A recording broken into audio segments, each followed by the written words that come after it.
ते असं अरेंज करून घ्यायचं. हे आपण आता हे दूध जे मिक्स केलेलं आहे ते ह्याच्यात घालायचं आहे.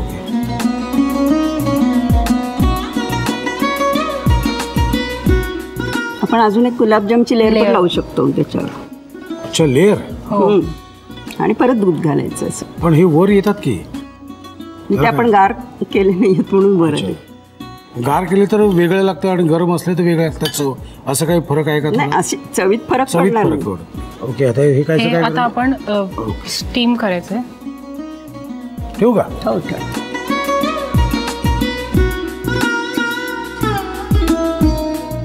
ओके, आता तिथे किती वेळ लागेल आपल्याला? हे आपल्याला 20-25 मिनिटं लागतील स्टीम करायला. त्यानंतर रेडीच का? रेडी टू ईट आहे ते? नाही, परत गार करायचं फ्रीज मध्ये. पुडिंग आहे तो. अच्छा, थंड करायचं. थंड करायचं आणि मग खायला मोकळे. एकदम. कळलाव काय?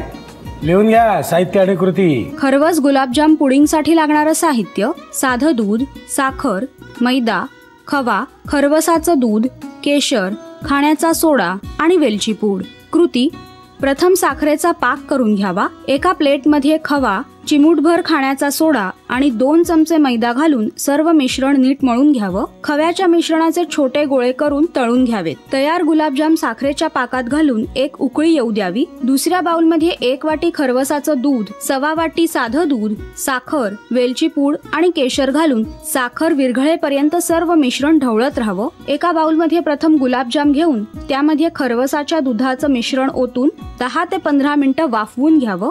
वाफवल्यानंतर अंदाजे 20 ते 25 मिनिटं थंड करून खरवस गुलाबजाम पुडिंग सर्व्ह करावं.